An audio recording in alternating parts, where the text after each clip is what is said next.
the sode. Yeah, we talk about it. That's a lot. Like it's starting to load slow and everything. Okay, you start off. So just so you know, that you've got a couple places you need to cut me off. Okay. All right. So I think for this week's episode, what is going on? Why do you sound so messed up? Hold on, let's do this again. I forgot I was gonna do. Like, is this like you can hear me, but it's kind of muffled? That just sounds kind of loud. What if I do it like this? Yeah, that's muffled. Yeah. Is this better? Uh-huh. All right, dude. So I think for this week's episode, dude, whoa! What is going on? Why is your sound so messed up? Oh, sorry, I'm on a plane right now. Right now? While we're podcasting? Relax, we're about to land. See, all better. Oh, okay, I guess. So what were you saying? I was gonna say that for this week we should be doing the. No. Your sound is messed up again. Oh, my bad. How to get on another plane? How many planes are you taking today? All of them. You've just flown into the 3-Bit Gamer Show. Welcome to the 3-Bit Gamer Show. I'm JD. And this is Peterson. And I've been traveling so much, I'm just sick. I just live in a perpetual state of like illness. Yeah, like he's just listen, when you're trapped with that many people in a plane that many times, like you're gonna get sick. Yeah.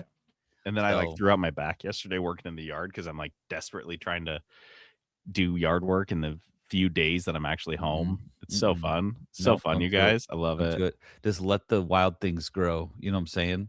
Just let it happen. Just let it happen. Travel for work, you guys. Don't ever be told that you shouldn't travel for work. It's so good, great, especially in like your late 30s. You're gonna love it. Oh, that does actually sound pretty good. Late 30s sounds fine. Okay, yeah, like, have to when your body's just starting to give out on you. That's when you haven't quite gotten there yet. Trust me. Like if I traveled as much as you do, I don't think I would make it. Honestly, yeah. I only got a couple years left of this. The bit would have been like, I'm recording from my hospital bed. Yeah, to make it this time. Yeah, I just drag my IV onto the plane wherever I go. Just always. Just like I've got an IV line hooked in at all times. Just like put something in. I don't care what. Dope me up. Live from the 3-Bit Gamer Show. The news. All right, you guys know the deal. Crave Cookie sponsors our news. They bring it to you. We wouldn't do news if it wasn't for Crave Cookies, so blame them. Brave!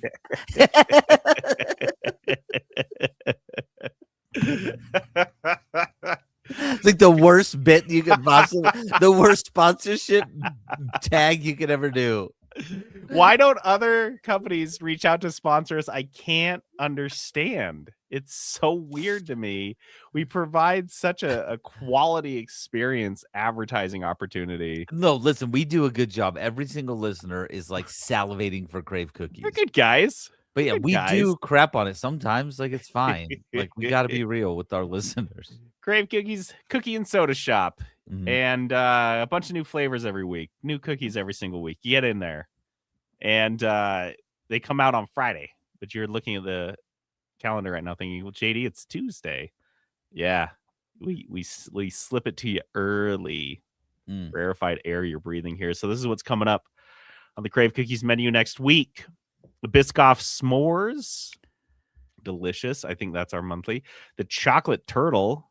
Perfect. That's a good one. Oh, it's so solid. The Golden Churro, which is churros with golden Oreos just shoved in the dough. We just dump a bunch of those in the dough. Mash it in there with your fist. And I know Phil's going to like this. And I like to remind people that I genuinely think that golden Oreos are better than basic Oreos. Just going to say it. The Scotcha Rookie, my personal favorite. Yeah, Scotcha Rookie's solid. And then finally, the cold cookie is the cupcake this week. Just the classic I like that one. Sprinkles cupcake. So yeah, get on down to Crave Cookies and get your cookie on.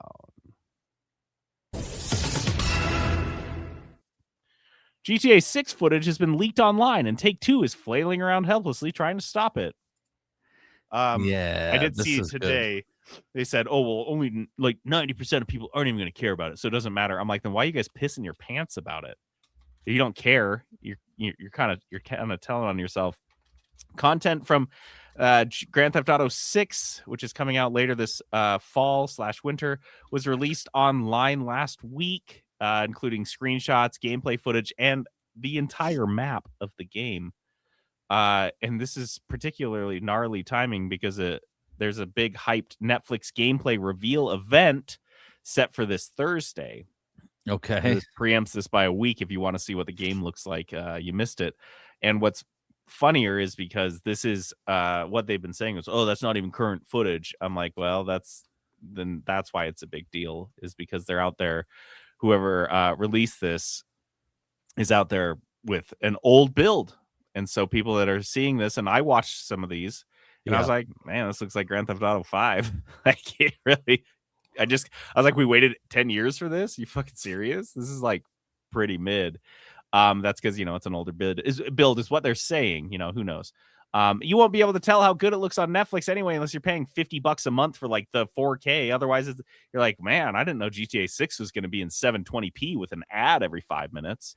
Like, welcome to Netflix, baby. This is a really good place for this event. Yeah, it's a great way to show off your game. And a reminder that we talked about this when the last Rockstar leak, which is a pretty big deal, Red Dead Redemption 2 about 4 years ago. And if you remember, that was what caused them to call back all remote work, cut it all off. Hybrid, remote, nothing. And we don't trust you guys. And it really, people were pissed about that at Rockstar. And imagine how pissed you'd be if 4 years of crunching the shit out of yourself in their offices and it leaks anyway. It still leaks. Why do we do this? We did our job. We did what you said. You said if we came into the office, there wouldn't be any more leaks. Here's the leaks. So this comes out of a website, CyberLeak. Leak as in the big vegetable, not leak as in pee.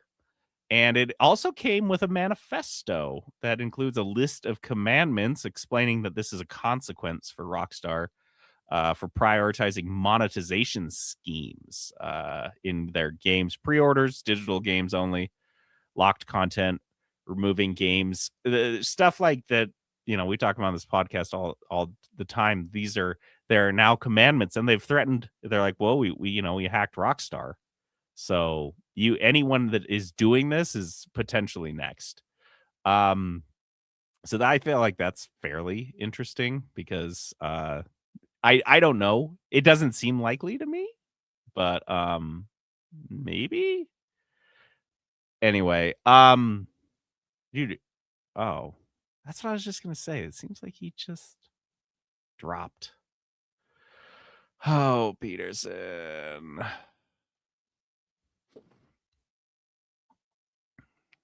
Sure hope he comes back. All right, Peterson's power went out, so just waiting. I have nothing to entertain you guys with. I'm so sorry. I'm not that entertaining without someone to talk to.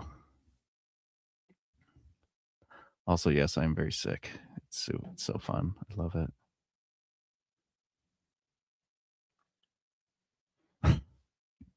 Snorgle, I'm glad you're here. I'm glad there's someone here hanging out with me.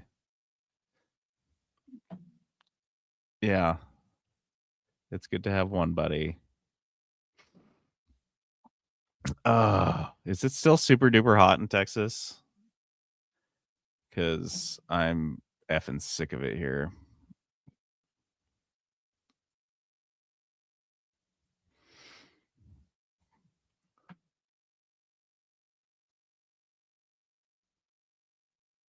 $111. That temperature shouldn't exist. That shouldn't exist. And it's humid too, right? Ooh, I don't like that. I'll stop complaining. It was like 95 here. I'll stop complaining. That's ridiculous.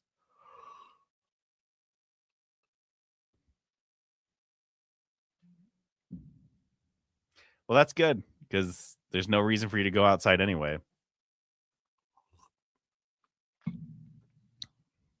You're stuck in your house forever. Good thing you have a really reliable power grid down there, though, so you can just keep the AC blasting all the time. You don't have to worry about it at all.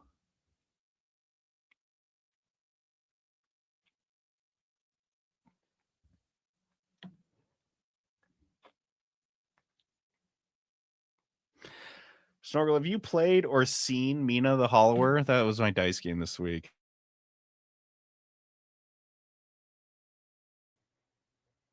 Hey, you're back.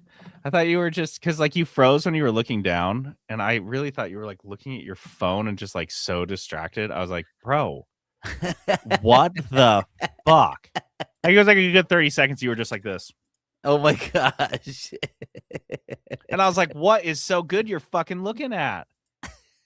Jesus. Getting all like annoyed. Oh, I was like trying to be like, okay, when do I come in? I'm like, bitch, wake up.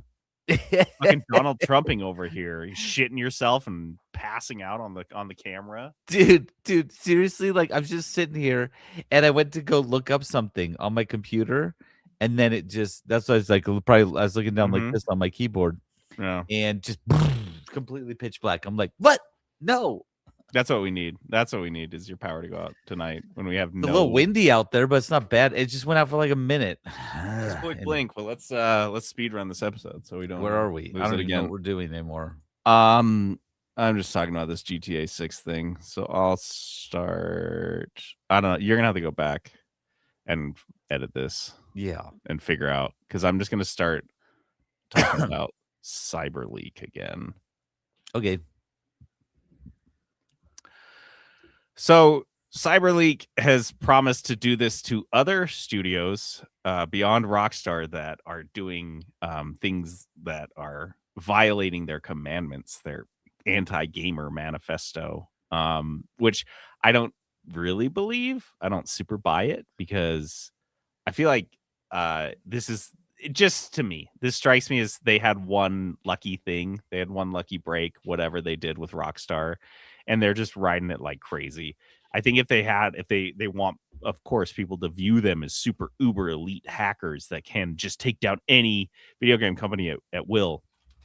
I don't think that's the case. So we'll see. We'll see if they can actually hack anyone else, because certainly there are a lot of studios out there violating these commandments. They're also using this as get an in there and hack opportunity. away, guys. Yeah, go hack. Triple A's, man. We're not gonna be mad. Leave the indie guys alone. Honestly, leave them alone. You hack any indies, I'm coming for you. Yeah. Yeah. AAA, fair game. Yeah, go nuts. They're also using this as an opportunity to advertise their own sketchy meme coin. Oh boy. So, well, they ruined it. They ruined it. Yep. No sympathy for like all of these videos. You can see they have like their stupid fucking watermark on them. Again, advertising their scam coins. So are we still doing that? Like, come on, guys. Yeah, they ran out of NFTs. They got to do something. Yeah. So yeah, they say they promise that this is just the start, and they have been drip feeding these leaks, which is kind of funny. They've even been crowdsourcing what they should be releasing next, implying that they do have access to a full build of the game, which it does seem like they do. Which is, I think, why Rockstar, because it's one thing that you have an employee or a contractor who's just recorded some stuff on their computer and slipped it onto a USB or whatever and ferreted it out of the building. Yeah. To be able to just be like willy-nilly, I don't know. I don't know. I do think that they have a game. They have a copy of it just sitting at home. Look, honestly, there's a part of me that still is skeptical. Like, there's still a part of me that's like, yeah, this is Rockstar doing some like viral marketing situation. Because again, they don't need a massive marketing budget for this game. They're going to sell 1 billion copies. Which is, dude, it's so funny you mentioned that, because in one of these leaks that includes a cut scene in which one of the characters is like a hacker, and he's talking about like big companies taking advantage of him, and he's going to take them down. And it's like, so it does seem a little on the nose, which I think is funny.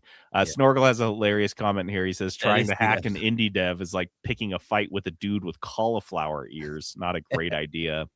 It's true. Yeah, you see some guy with cauliflower ears, honestly, you gotta be so nice to that guy. Yeah, At the and an very indie least, dev, he wrestles 3 times a week. right, has So a very broad skill set in general. So yeah. maybe don't mess with their games. So on the other side of this, Take-Two's gone into overdrive, trying to remove the footage. But thankfully, Twitter is just like completely unregulated. You can just have Twitter's AI generate child porn for you. So they're definitely not going to be taking Do whatever you down. want. Yeah, Yeah. they're not going to take down GTA 6 leaks. So you can see it there. I mean, I saw some on Reddit. Lawyers for Rockstar's parent company, Take-Two Interactive, they're trying to get records from Microsoft and Discord because they're really trying to figure out who the leaker is. And then, there's been these absolute narc asses who are trying to help them. These are people that don't work for the company, but they're going out of their way to try to help Rockstar tamp down the leaks. Dude, fanboys are a different breed, a very strange breed. Yeah, so yeah, this is I am curious to see how this affects the Netflix thing. I am also curious to see if they do ever catch the leaker, and I would be delighted to see if they actually could hack any other AAAs, but I have a strong feeling that this is a one-off.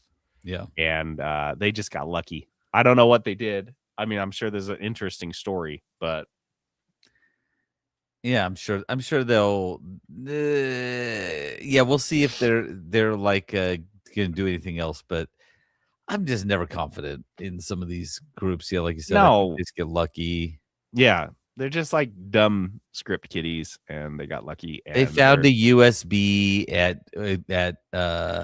medieval times yeah, and got lucky. yeah. Ooh, that would be so fun. Well, that's the other thing that I wondered is because I feel like if I remember correctly, when they send screeners out for films to Hollywood people in the Academy, that they have some sort of embedded code in them. So if you go and repost these somewhere online or something, all they have to do is like find what that code is, and they know exactly who leaked it. Yeah. And it's strange to me that they haven't been able to do that immediately. Like all builds don't have some like numbers running on the screen or something at all times. I think that's again their layer of, it seems like Viral marketing. Rockstar's level of security for preventing leaks was just making everyone return to office. And they're like, should be good now. And that was just some boomer All wanted good. that anyway. Yeah, exactly. Yeah. Maybe that's what the last leaks were for, was to accomplish return to office. So now what are these what anti-employee measures are they trying to implement on the back of these leaks? We got to cut your health insurance now because there was a leak. We got to man. Sorry, we don't have the money. We got to cut it. Sorry. Because remember that leak? That was directly impacted your That's why your wife can't have health insurance. Sorry. After a years-long list of failures, PlayStation is finally starting to rethink their strategy of ruining every single-player game they make with loot boxes and skins. Wow. It's interesting it's taken them this long when we came to this conclusion a decade ago. Are they even fucking listening? That's what I get so, like, hardcore offended. Like, why are we doing this podcast for, if not for the developers out there whose job we could clearly do better? It's so much better. Are you guys even paying attention? Put me in charge. Just make me the co-CEO. Make us co-CEOs. And we'll do that anywhere. You could already have 2 co-CEOs. We'll come in and co-CEO with them. I'm not that proud. I can do that. And like, I will tell you all of the stupid things you're thinking. If you're like, yeah, but look at all the money. Be like, no.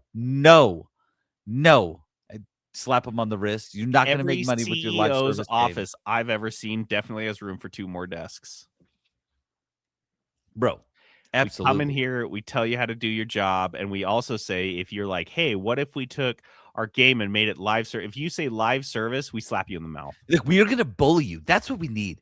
That's what we need. Oh, CEO bullies. Yeah, like somebody CBOs. We're CBOs. We come in.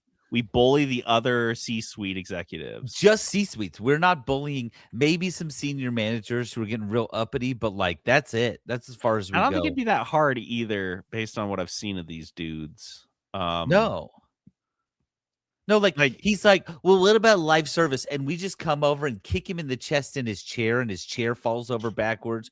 Like, and you he's kidding me crying. with He's this? crying. And you're We're like, talking this about is this easy. again? My Like, we job is steal so easy. I take one of his shoes off his feet and just chuck it as far as I can out into the cubicles and be like, The employees come in one morning and you and I are just in the parking lot tossing C-suite shoes tied up by their laces over the telephone wire. They're like, God, these guys are great at their fucking jobs.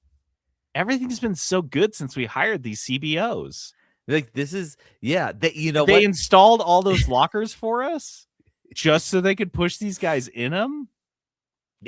Just so Each they could, CEO, CTO, all of them, they all have their own little name tags on each locker, and their lockers are just to be pushed in. we've got a team. One of our interns in the CBO office just sits at the lockers with a timer, and he's like, "Yeah, Derek over Time. here's got about 8 more minutes in the locker. I'll let Yeah, him and out." he's got to hurry because he's got a meeting. He's got a swirly meeting at 8:30, so he better get moving. Like, God, what did he do? And like, he tried to talk about installing security cameras in the cubicles area. He said loot boxes. Oh, you can't say loot boxes without getting a swirly. Yeah, he dropped That's the just- LB. Not doing that. So after a decade of live service failures, PlayStation went to Guerrilla Games and told them, hey, you know that Horizon Hunters Gathering that you're working on, which is the live service game version of the Horizon Zero Dawn series. They're like, actually, we don't want it to be live service anymore because we finally noticed the pattern. Oh my gosh. This is like a toddler. You've had kids. Do you think any of them would turn the burner on the stove on and then try it with their hand, remove their hand burned and raw, go back, do this like 5-6 times? I want to do it again. Or do you think maybe the first one or two They learn pretty quick. They're learning quicker than Sony has because they just kept doubling down and doubling down. They finally pulled back, but not in really a pleasant way. Because in June, that's when they said you gotta turn this live service game you've been working on for 4 fucking years. You gotta turn this actually back into snip, snap, snip. We want it to be a single player game or a co-op multiplayer game with like a story, and it's gonna be like more of a narrative experience. And you have until December to do it.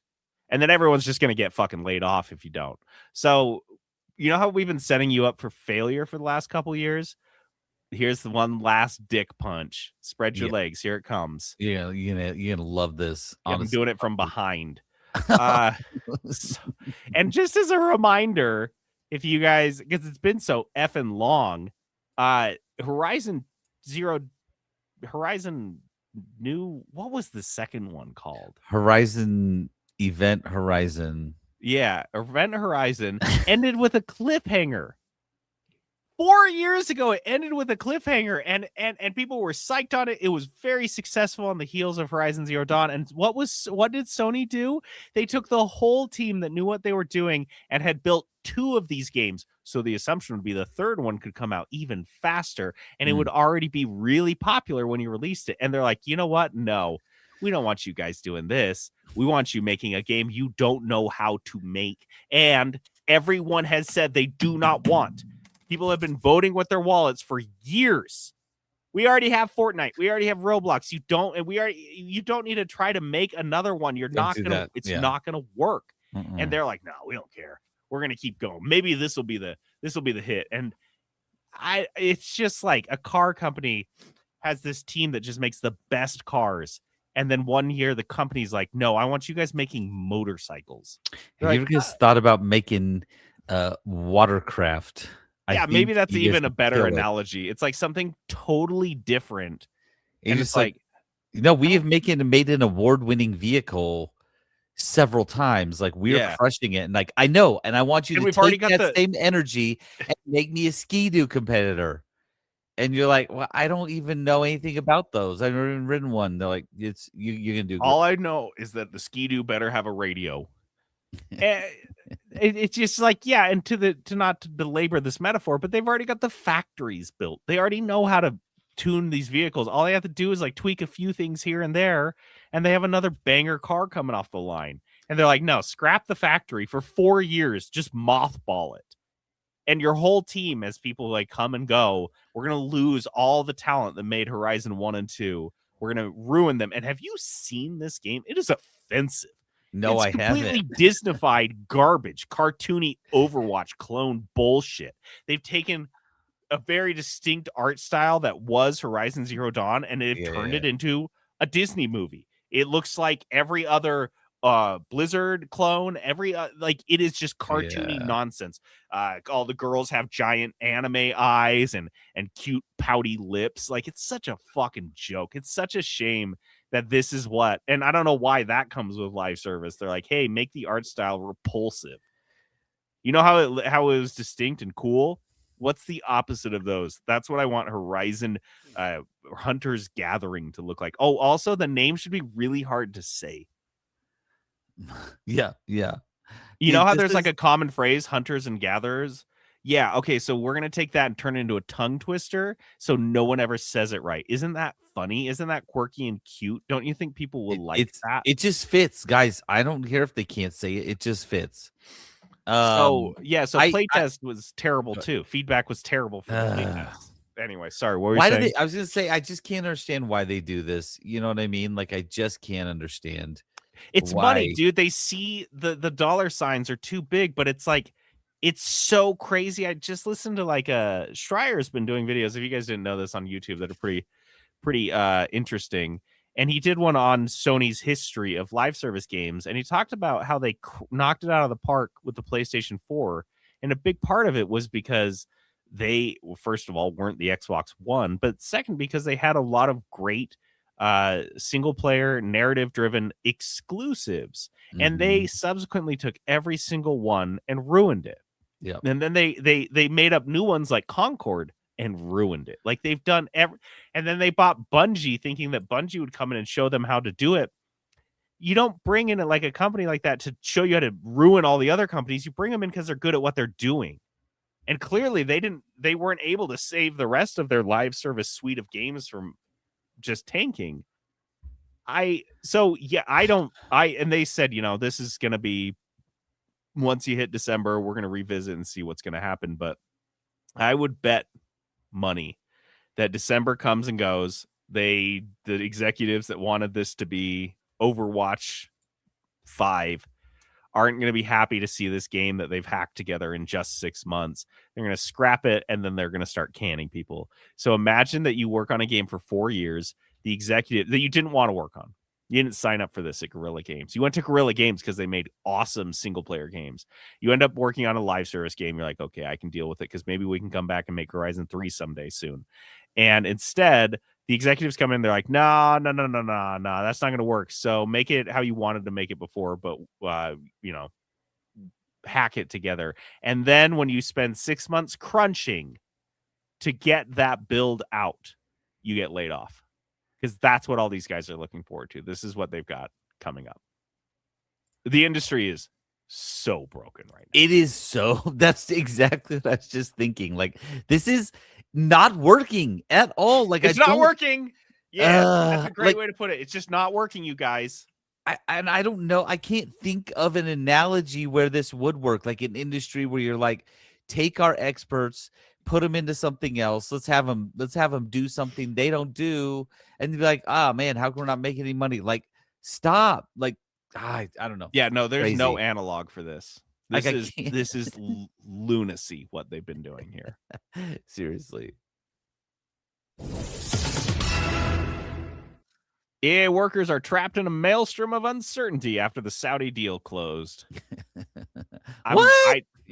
This is over at Game Developer Magazine. I was just so delighted to see that they did the work that I think we were calling for, essentially. Yeah, it was just because we knew, and we did mention it, and we hinted at it, that EA's internally can't be super psyched about their new bosses, the racist bonesaw people.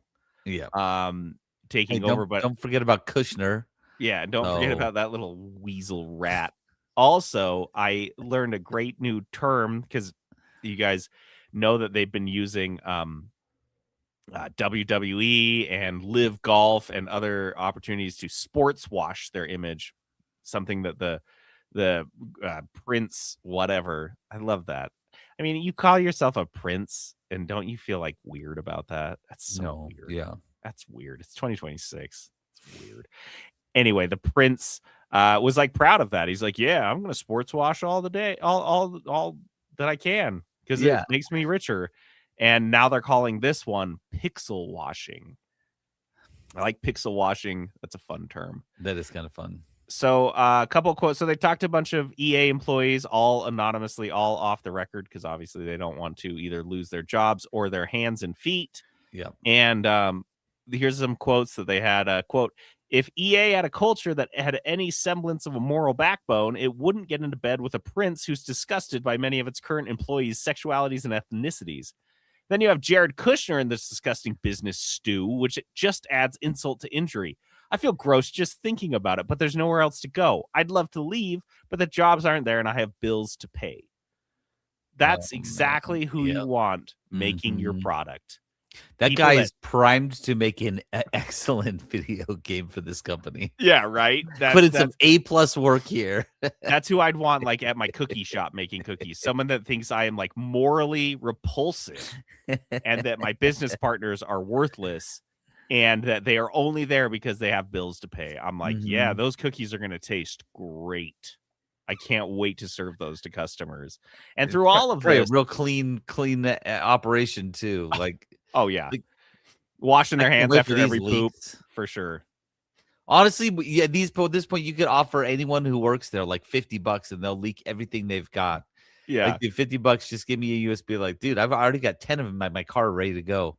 And the stuff they're So leaking, everyone's like, who cares? It's crap anyway. We don't even care about the leaks. it's like, Through all oh of yeah, this, we all know it's garbage. EA management has just been silent. They've been offering Well, platitudes. they were told, I promise you, don't say a thing about this. Don't even bring it up. Yeah.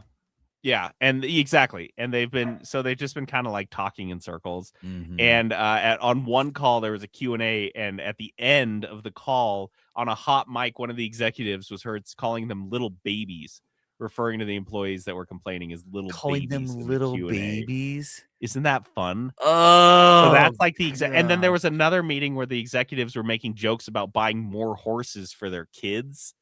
Like, oh, might need to get another horse for my kid. It's, dude, what is that? This is the call I want to be on. I want to be on a call like this when an executive does that, some manager does that. I can just be like, oh, this is gonna be beautiful. Like, yes, we're definitely turning this in. If at the very least we're leaking this out everywhere, like I can't wait. I wish I could just get on one of those calls.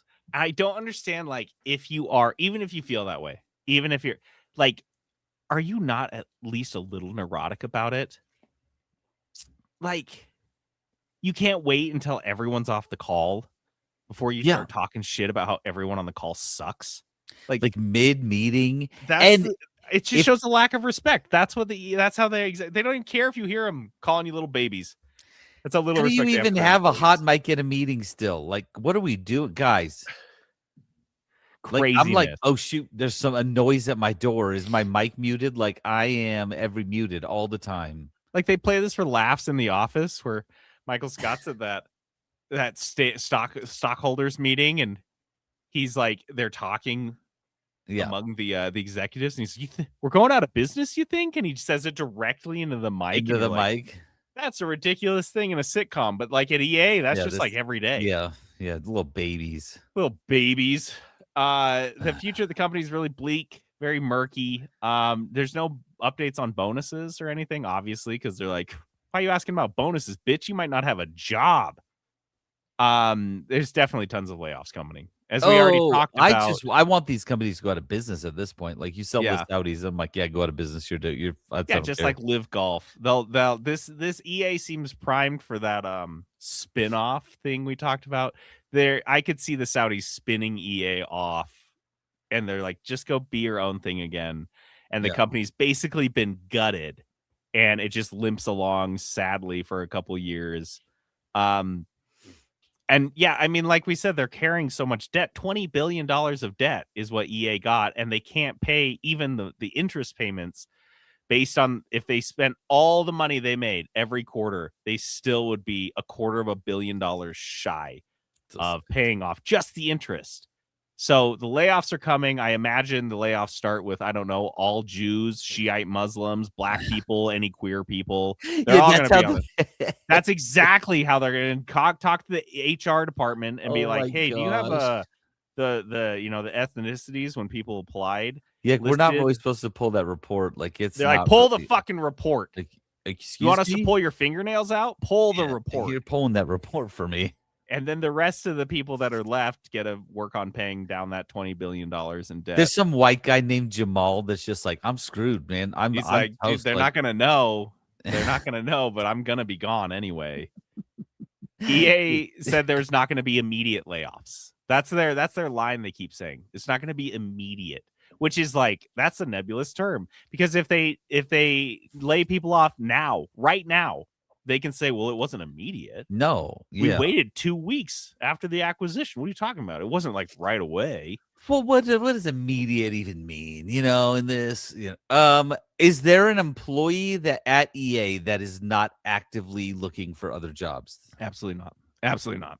There's like one dude who's like, oh, I think we'll see where this is gonna go. You know what I mean? Some like guy who's been there 8 years and never gotten a promotion. To all of the EA employees who are, I guess, in these ethnic groups, or just have a soul, or a moral compass that points in any direction other than toward a dollar sign, you're all welcome at Fireweed Studios. We're hiring, so come on over. We're gonna make. We don't make live service games, unfortunately. Sorry, we don't even. I don't even like the thought of trying to like figure that out. And if you say it in the studio, you do get a swirly. But we have some pretty good benefits. So yeah, we do have okay benefits. Like, dude, we'll tell you the cookie, the Crave cookie of the week, even on like I can tell you up to 2 weeks early, honestly. We'll give you access to that document. We actually don't care. Yeah. You could leak it, and Crave Cookie would not care. Trent would be like, "Oh, I don't give a shit." Yeah. What? Okay. Riblets. Sometimes I hear a guitar twang like that, and I just hear Riblets. Automatic, instantly. Mm-hmm. Riblets are little stories. Not a lot of meat on these bones. Just little riblets. You don't got to say bones like that. Bone. Saber's CEO privately apologized to an ex-writer after publicly insulting her. This is just a follow-up. We talked about this last week. And yes, we did. Oh my goodness. I didn't think it was going to go this direction, but for the sake of the podcast, I'm very delighted that it did. Absolutely, yeah. So just to lay out the players, Saber Interactive CEO Matt Karsh was called out by the former lead writer Stella Seiko, who accused him of forcing AI writing into the, what is it called, rideshare stimulator. And she ended up losing her job as a result of this because he was convinced that we could just have ChatGPT write all of the lines and voice all of the characters in the game. At what point are you going to make the game yourself?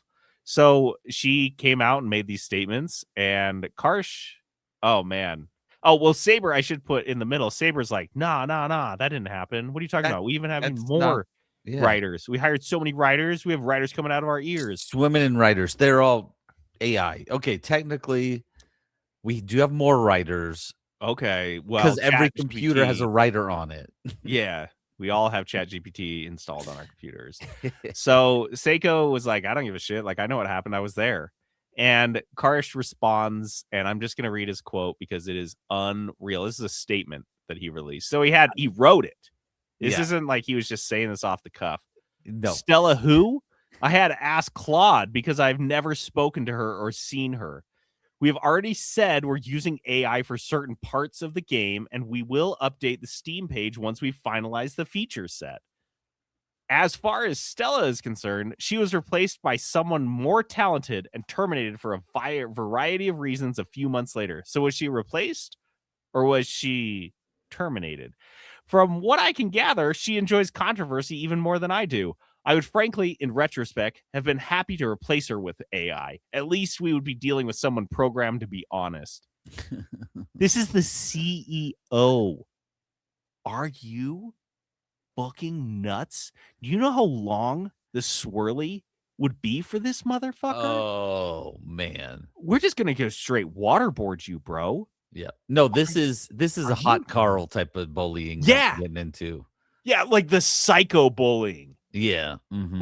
Like frat house you're in not- the South bullying. It's like early 90s hazing. They're like, there's That's gonna what be we're talking rock about. salt involved. Just get creative with it. But it's gonna be up against your skin. Shipments of rock salt all the time. Just so much rock salt. Praise- What a unhinged statement that he's like, oh yeah, I didn't remember her, and if I did, and then he like clearly remembered her. We replaced her with somebody better because she loves controversy. And you're like, well, if I he's thought like, you didn't remember her, how do you know Yeah. this about her? And he's trying to in like this reaction, everyone's like, AI is bad. And he has the audacity to be like, I had to ask Claude. He name drops a specific AI in this statement. Like, if you tried to design like the worst CEO response possible to this whole thing, you could not do better. Like, this is the worst. He hits every single point, and then at the very end, he caps it off with, I would have replaced her with AI if I could have. It's like, what? No, What? He did a terrible job. This is the era of Trump. Like, leaders can say whatever they want, and there's just like, there's no. See what happens. Well, apparently not this leader. Okay, I'll say this: if a first level manager would have written this, probably would be fired. Oh, easily by the fired company instantly. It would be like a no-brainer. Yeah, but this guy's writing it, and it's like, oh, who's gonna fire? No one can touch me. I'm Matt Karsh. And so it just gets better, dude, because apparently he did get that swirly. He did get that hot Carl because he so sorry, I'm getting ahead of myself. Seiko comes back and responds to his statement with a far more professional and grounded response. And I'm like, dude, this is fucking embarrassing. She says, that statement is remarkably pathetic for the CEO of any company to be making. And combined with the AI use, it will do far more damage to Saber's reputation than it ever could mine. Now, she points out, she's like, I'm a trans woman, bitch. Like, I'm used to getting just harassed online and lied about online all the time. Like, this is nothing new to me. Like, this goes back to picking a fight with someone with cauliflower ears, trying to online bully a trans woman that's been in the space for like a decade. I guess good luck. Have fun. So, of course, like I said, he got the hot Carl from somebody at Saber who was like, are you kidding me right now? Is this worth it to you? Like, we have a whole company of people that are trying to make us money, and you're doing You know what the best option would have been? To say nothing. Yeah. That would have been the best option. Just ignore it and say nothing, and it will disappear. But no. To like get into your bathtub and like work your legs up the wall and piss in your own mouth. That would have been a better option than this. Post a video of it online. Post a video. A he better made more money than he makes at Saber. You put that on your OnlyFans, your only CEOs, you stupid ass. So Karsh ends up sending a huge email apology to Seiko. And she posts about it. She doesn't post it because she's like, I'm not that kind of girl. But she posts that she doesn't post the text of it, but she posts, she's like, yeah. And then she kind of talks about why this thing's so shitty. And I'm like, cool. We're all wrapped up. What a messy journey.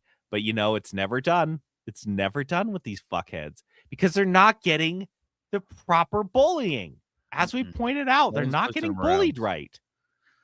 So Karsh goes to LinkedIn. And I had to log into LinkedIn for the first time in months, if not a year, like an asshole, to go read this thing because I was so shocked. Yeah. And he basically just whines. He retreats to his little safe space where no one else can comment on the post if they're not in his like little circle. and he posts it like privately, but he has to go whine about how hard it is to be a CEO. He says, as a CEO, you aren't even afforded the luxury of responding in kind, even when you feel wronged. Anything beyond a measured statement invites further drama and tags you as the aggressor. Motherfucker, you were the aggressor.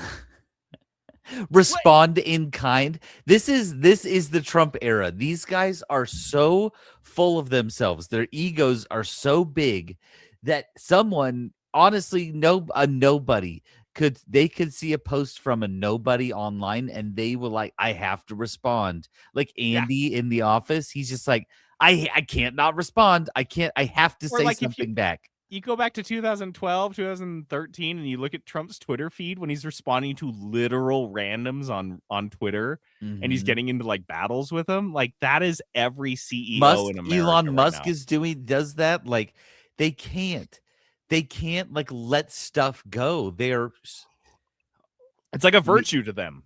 Luigi not letting right. stuff go and being whiny bitch babies is like a virtue.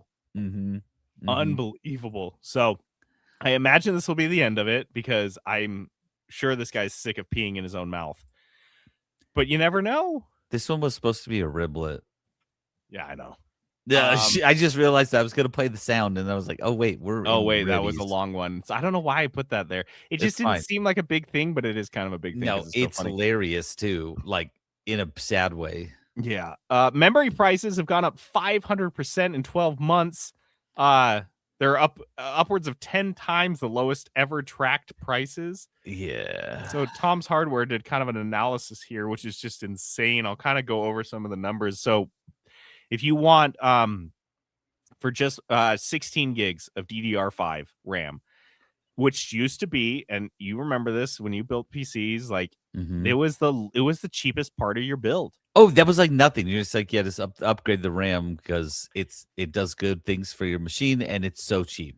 And this range will probably $50. It was $52 for that RAM. Yep. And that's about the range I would expect to pay when I was building a PC, $50 to $70. Right now, $239. And it's just going up, by the way. Yeah. This is just the start. And if you wanted to get, I don't know why anyone would ever get this, but just to show how egregious this is, for 128 gigs of DDR5 used to be $329, which would be like, I don't even know a motherboard that could hold that much. Yeah. But it is now $3,400. 10 times more expensive for that, for 128 gigs. Dude, it's nuts because I think we've talked about the prices, but we haven't really seen the numbers. Yeah, really. Put out numbers, and the numbers are crazy. And the fact that everybody is saying it's only going to get worse, I'm like, it can get worse. Yeah, that seems alarming. How many was it? 148 gigs. Yeah, I was like, what would that go in anyway? I don't even know enough about computers to know how that would benefit you to have 128 gigs, but Riot Games has become Riot Game again as they canceled 2XKO and they're back down to just the one. Riot Game. I like that a lot. And they had this big long blog post, which nobody asked for. Nobody cares about your failed game. It was so weird. Why are people like this? Why is Riot like this? Like so self-important. Like their farts come out smelling like roses and everyone wants to smell them. It's like, guys, sometimes it's just a fart. They blamed the free-to-play model for the game's failure, which, like, was anyone asking for that? That was your choice. They're like, yeah, man, you guys, we had to do this. You fucking nerds didn't give us enough of your money, and look what happened. And it's so mopey. And we're over here like, what did we not do? What game was this? Sorry, what game are you talking about? Oh, you're the right. Oh, you turned Riot Game. You turned League of Legends into like another Disney fighting game. Because again, KO, I haven't heard of it.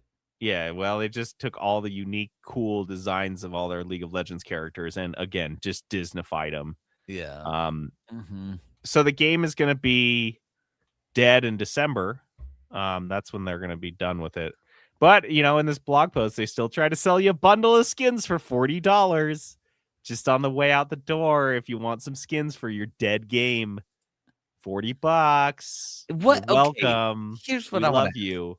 If you were to say, okay, Riot, listen, I need you guys to pitch me a couple ideas for different new games. You guys have League of Legends, which has been successful in the past. Like, what are we doing? What's the next thing? And they pitched, I want to do a 2D fighter game. And I want to take 10 years to make it. I think all like, fighter games should take a decade. They should take longer than the space shuttle program to develop a fucking fighting game. One game. And the move sets are already created, like their type of move, and they're not designing new things. They're just like putting it into the fighting game, figuring that out. But guys, that's not the game you make. You want to make money? Why are you making a fighting game? Honestly, like No. if you're not Mortal Kombat, you're probably just not making money in this. Injustice, maybe. Like no one's even doing this that hard. Why would this be the game you make? And there's no free to play fighting games. There's just like none. Yeah. So what are you thinking? Like everyone in the fighting game space is comfortable paying for a fighting game. And the free to play fighting games that have come out, like the Smash Bros clones, guess what happened to them? Gone. 1 year. Dead. Less than a year. Gone. Dead. Like, what do we don't make this. I can, off the top of my head, think of a dozen. Like you and I just right now, like Spitfire. During this episode, if I said, hey, while we're talking, I want you to just have a pen and paper in hand, just write one down when it comes to you, we would come up with a better list than what they've got of games that you can make with, if you're gonna stick with the League of Legends IP. Mm-hmm. And considering you just had that Netflix series, I don't know, let's do a single player game. Let's do a top-down JRPG. Let's do a creature collector. Fighting. Let's do a fighting game. That should have been at the bottom of the list. Honestly, that should, the only way you replace and racing game. That's a League of Legends racing game. Like that is exactly the same. A League of Legends kart racer, and you're like, why would you do that? That'd honestly be better. I'd rather do a kart racer than play a fighting game with League of Legends characters. It's so stupid. It's such a bad idea. Bad. What is with these companies, dude? I don't know. It's like they become video games. I think the C-suite goes into it and they hate video games. A cozy horror game? Snorkel. Cozy horror game with League of Legends characters. 100% better than this. And honestly, that would not take you as near half as much time. Point of all of these things I pitched. Well, I don't know. If they could stretch a fighting game out to take 10 years to make, then what else can they do? What else can they stretch out? Unbelievable. Dude, it's time for a JD's sales report. I guess we're doing a short one. Dang it. I hit the wrong one again. I'm sorry. It's all right. Every week this happens. Every week. I need to move it. Let me move it. Just it's too close to the spoils what is normally a really well-produced show. Okay.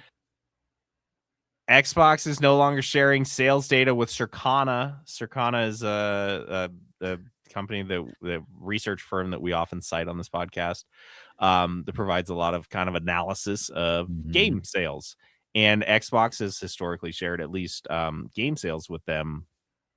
No more. Matt Piscatella revealed on Blue Sky that Microsoft is no longer a digital panel participating publisher. Say that 10 times fast.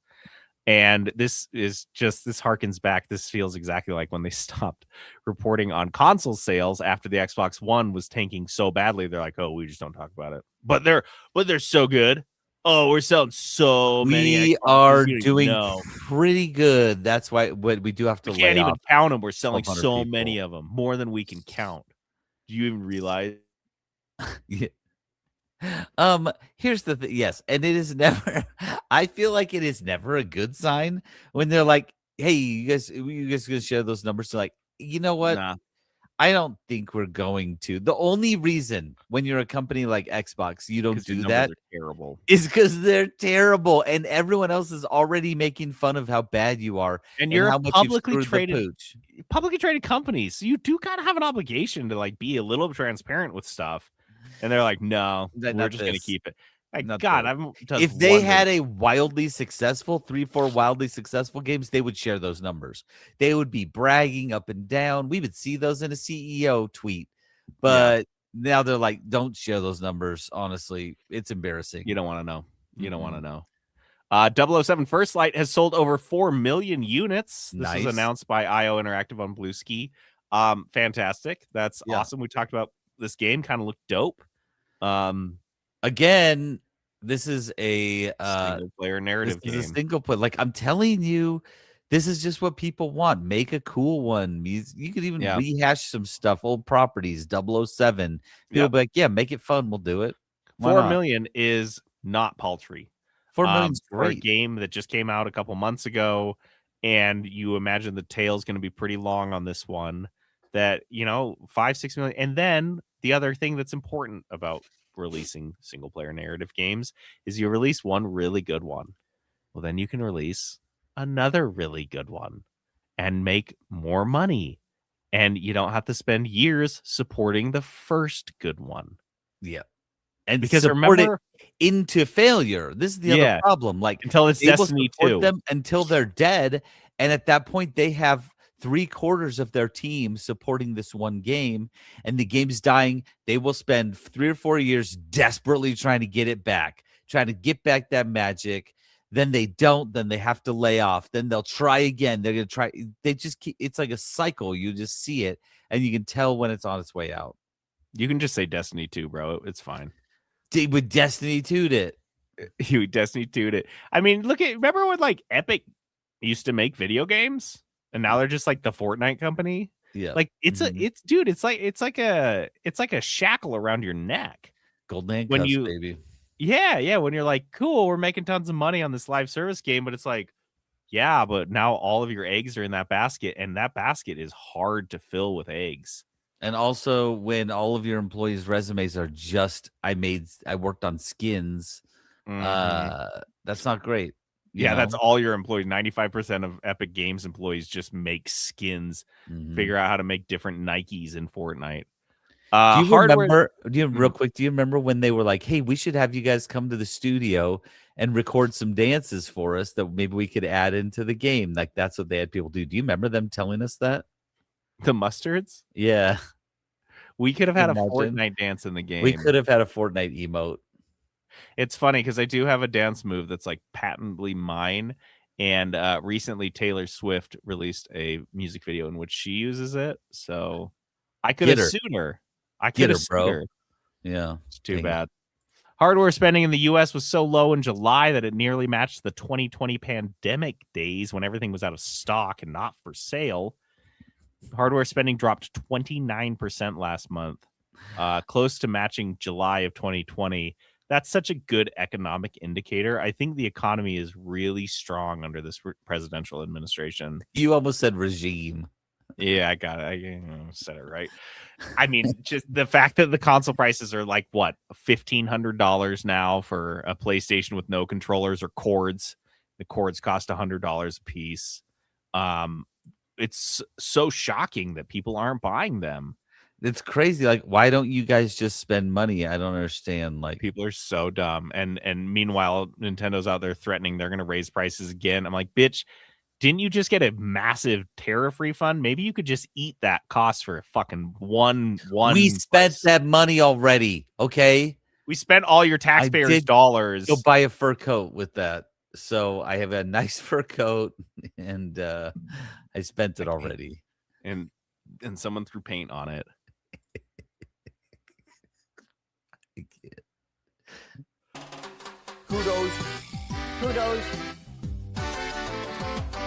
Kudos.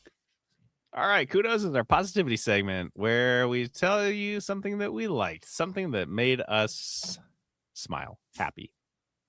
And I have a Fudos this week. Mine's a Fudos too. Nice. It's always Fudos. Yeah. We just get excited about good food. Yeah. I have a Fudos for a friend brought me some salt and vinegar cashews. And I love cashews. They're my favorite nut.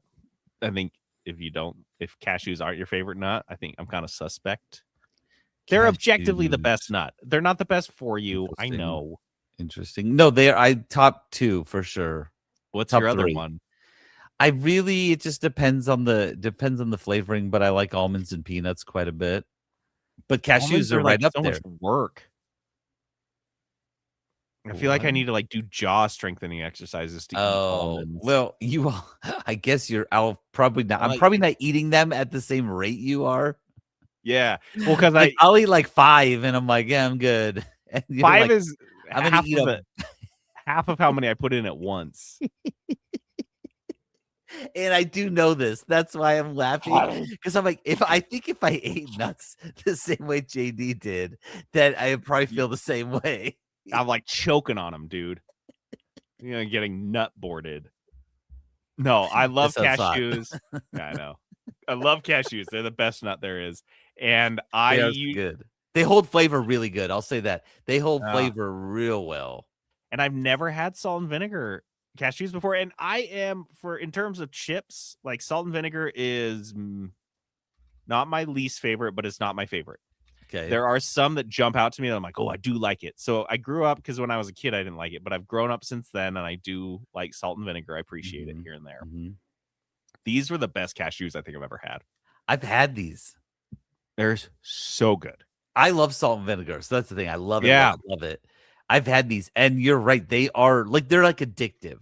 Yes, because you're just like, I don't stop eating this. Yeah, the salt and vinegar, it pairs because you put salt and vinegar on a fried potato, you put it on this, you put it on that, and for whatever reason, I think it pairs most perfectly with a cashew. It is the perfect flavor. It does work super well, dude. I'm into it. I'm solid.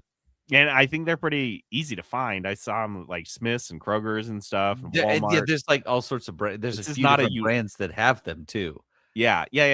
Some people they're like, oh, we'll drop a kudos and Fudos, and they're like, where did you find this? I'm like, oh, it's kind of hard. You got to go here, you got to go there. I think this is just something that's been around forever, and I just barely discovered it, and I feel stupid for not knowing it. It's all right. Listen, there's tons. That's the thing. There's tons of flavors of nuts. There was like probably 8 years ago, maybe, all of the different nut brands started like releasing all these crazy flavors. And so it kind of got hidden into the mix. But yeah, these are solid. Like solid. They're very good. No, I'm going to get myself a bag. That's going to be the only good thing about this trip is I'm just going to crush a couple bags of these. On each flight? On each flight. Like I'm just shoving them into your mouth. Yeah, dude. I just want to get as many in my mouth as possible. Cashews are very good for this because they're easy to chew and they got they're like a little rounded, so it's like you fit into different places and like and you're probably not going to choke on them like a peanut or like a fat almond. I just love that when you find a food that you love, especially a snack food, you do eat like honestly 3 to 4 times more per mouthful than most people do. And it kills what me. I love hard, bro. I love real hard. I don't fuck around. If I want that food in my mouth, it's going in my mouth. Choke, like trying to choke on it. You know, when you like someone get me a funnel. Your friends dare you to do something like eat a bunch at once and you have that much and you're like having a hard time chewing because it's too much and you're laughing a little. That's where JD lives when he finds something he really likes. And I don't have a hard time, mind. I'm fine. He's great at food challenges. Yeah, I'm good at it. It's just think about me. I'm like just sitting there dunking hot dogs in water and just slipping them down my throat. I think he has 3 full hot dogs in his mouth right now. Oh, it's like, 4 now. He's just like, I can't get enough in there. I'm just a hungry boy. Okay, salt and vinegar cashews. Okay, I've got one. Mine is a very specific one. Yeah, okay, I see that. Yeah, so I had the most amazing cinnamon rolls. And I love cinnamon rolls. It's my number 1 baked good. Like if you say what dessert is your favorite dessert, it's cinnamon rolls. Have you made them from scratch? Like made many times. Many times. Best. But like it's hard. It's hard to get them to like the way I like them. I like them really gooey. I like a lot of goo. I like them soft, gooey, lots of cinnamon. I want them like wet, So, and there's actually a place in Salt Lake that has amazing like cinnamon rolls and different flavored ones. I can't remember what's called. They're very good. But So Stacy has a sister-in-law who works at a catering company, and she does the desserts quite a bit for these. And I've had a few of them, and they're always like beautiful. Like she's very good at making them look incredible, but they taste amazing too. And her daughter was telling me, she's like, hey, she makes the best cinnamon rolls I've ever had. And I was like, excuse me? I Like, love why have I cinnamon not rolls heard this yet? so much. Yeah. And so I told her this when I saw her. I was like, okay, here's the thing. I've heard about your cinnamon rolls a couple times now. What do I got to do to get in on this cinnamon roll situation? And she's like, oh, I'll make you some. And, I'm like, people say that, right? So the other day, Stacey's like, hey, I got a surprise for you. And she comes in with like one of those big, like catering, like tip foil, like containers with the lid. Yeah. And she's like, it's cinnamon rolls. And I was so happy. And then I opened it up and looked into it. And I couldn't stop grinning. I was like, oh my gosh, just dug in. So good. So freaking good. I texted her and I was like, these were so amazing. Like, thank you so much. Cause like she didn't have to, you know what I mean? Cause she was like, well, I was making a batch. So I thought I'd make a few extra for you. Right. I've met her a couple times. And I was like, that's so kind, so nice. I was like actually really touched that she would just be like, let me make you a batch. Cause you said how you big like was this tin? Rolls. It's like one of those big tins that you would serve like if you were gonna make a buffet style. Yeah, they're all gone now. Yeah, bro. You didn't share with your kids. You just sat there on the couch, just like forking them. Like, Dad, can I have a bite of them? Get out of here. This is for me. Yeah, so if you were me, you would push a whole cinnamon roll in your mouth in one bite. I one roll per bite. Shoving it in. Just choking a tiny bit. No. And so I got to give a shout out because the catering company she works with, they're very good. Honestly, you should look at their stuff. It's so incredible. But it's called Green Hallow. One word, Green Hallow Catering.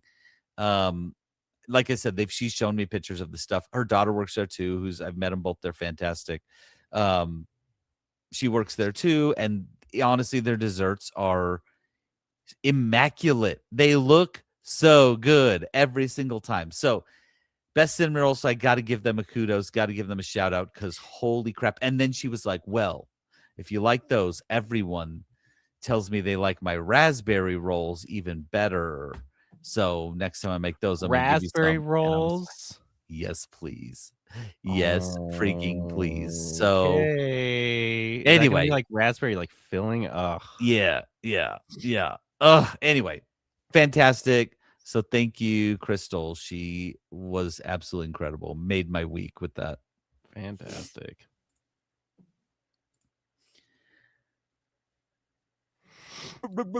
Rundown.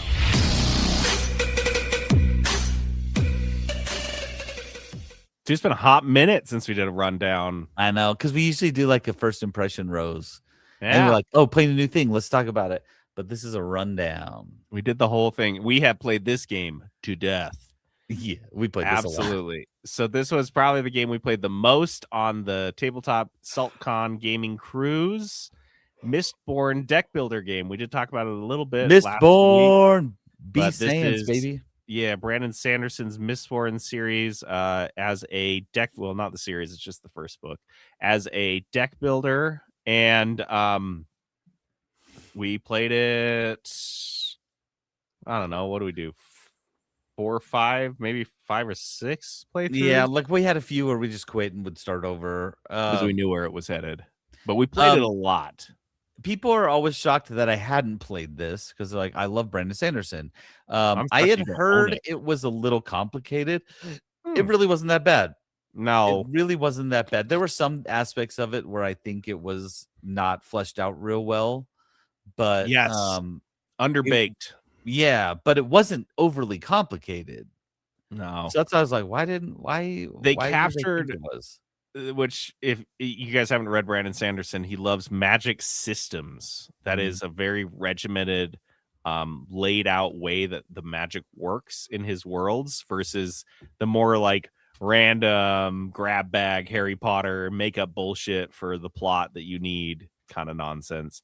His is like, this works this way. You do this way, and then you can do magic that way. Hard limitations on them, you know. And in Mistborn, there are certain magical beings, people that have the magical ability to control certain. I don't know. How would you say it?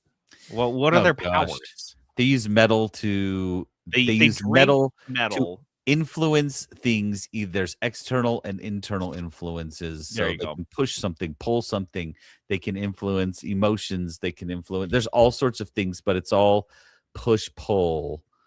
Snorgle, there's not a single dragon in there. Not in this one. Not in There's- this one. No no. Dargans. Mm. And so so these characters, they have these little vials that include shavings of metal that are generally held in a suspension, and they drink them, and then they have they can burn the metal in their tummies, That and fuels their magic, right? and once they burned it all, then they have to drink more of the Yeah. metal, and that's like the powers, and that's the system.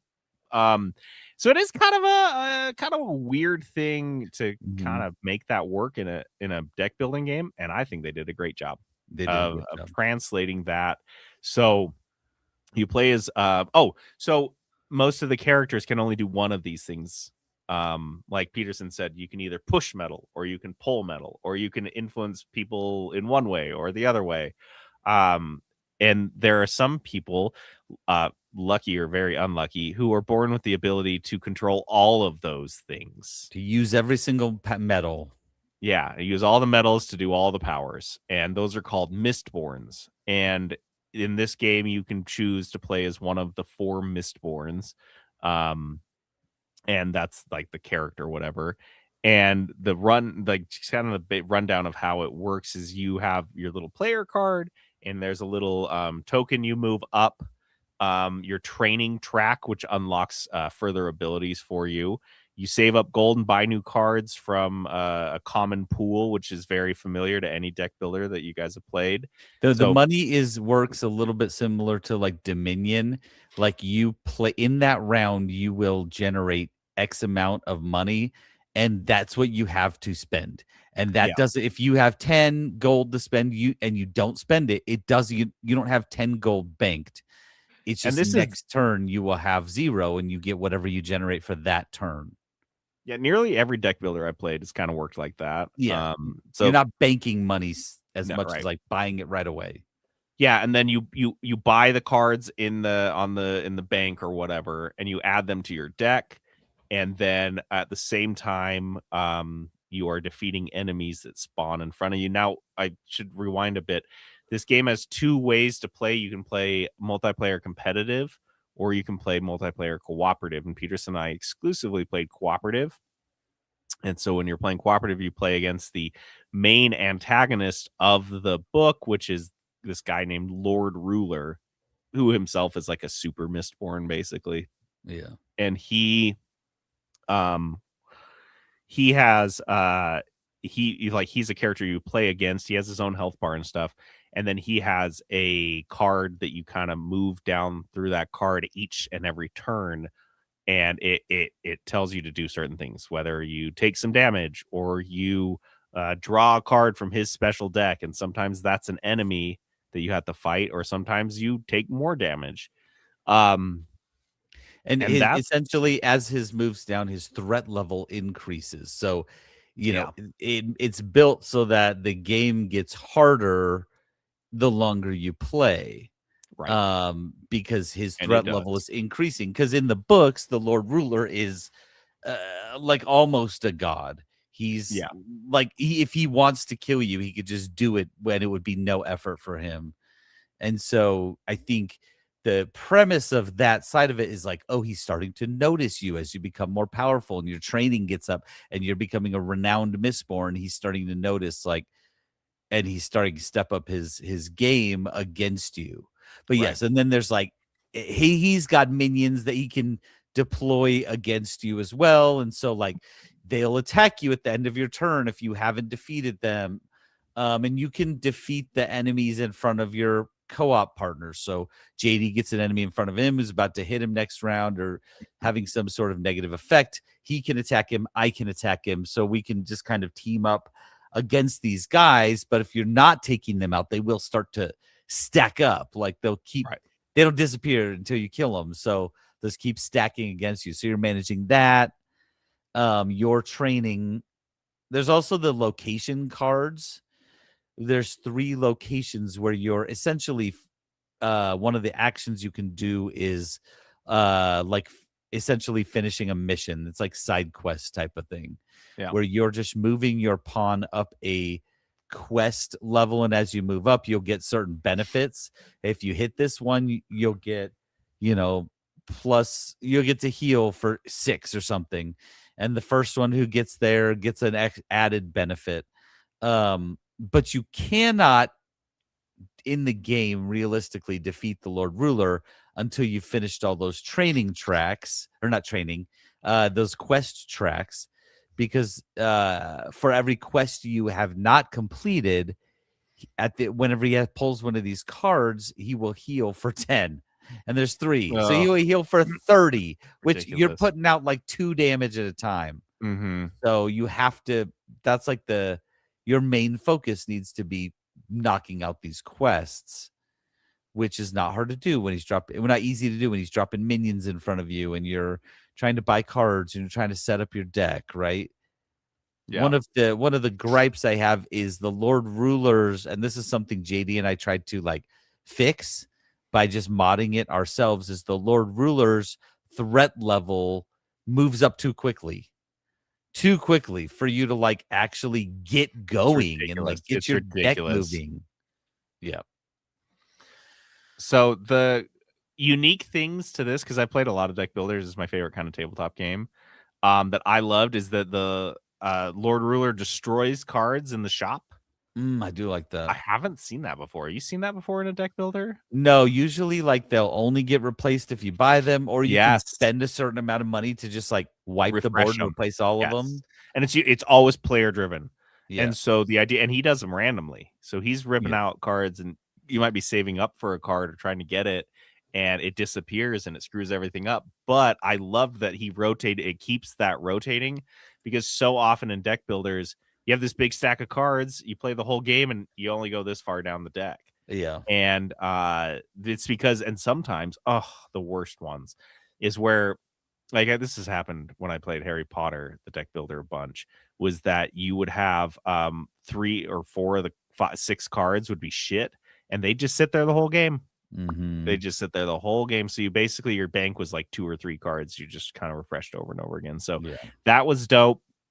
Also, the different metals I kind of thought was cool, because it incorporated this other aspect of Mistborn's universe, is flaring metals, which is burning them, I guess, for longer. Is that what it is? Harder. You burn them faster and they burn out fast.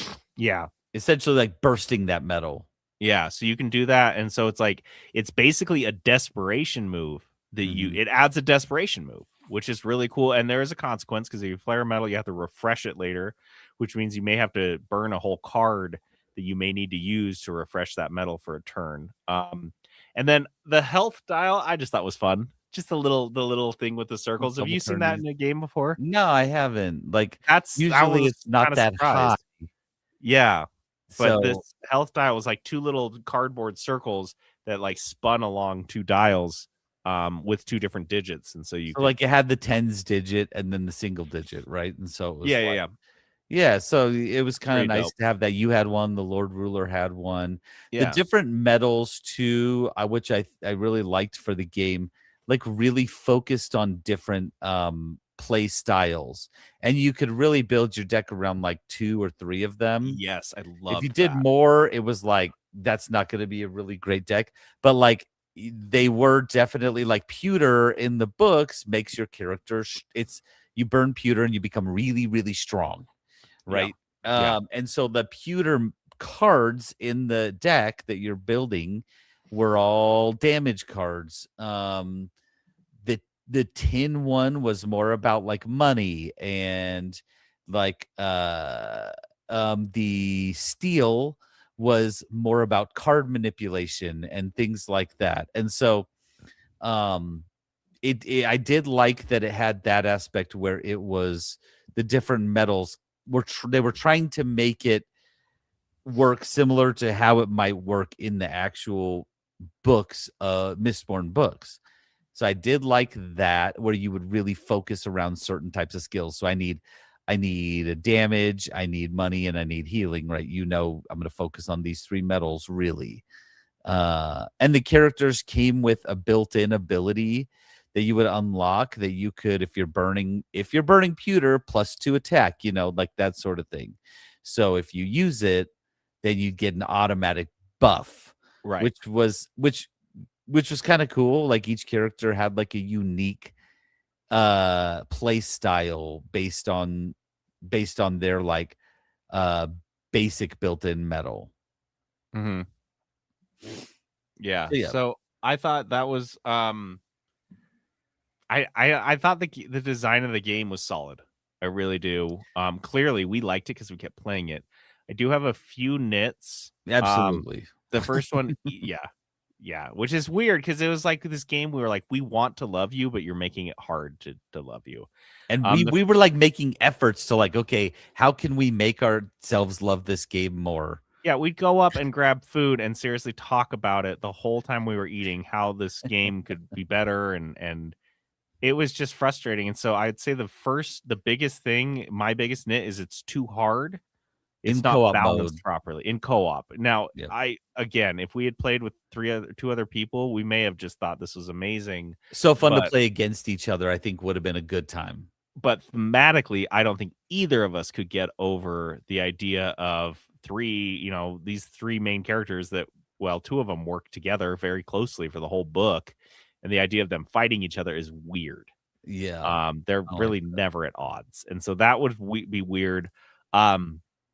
So we played co-op, and it just felt like, honestly, like they had never played it once.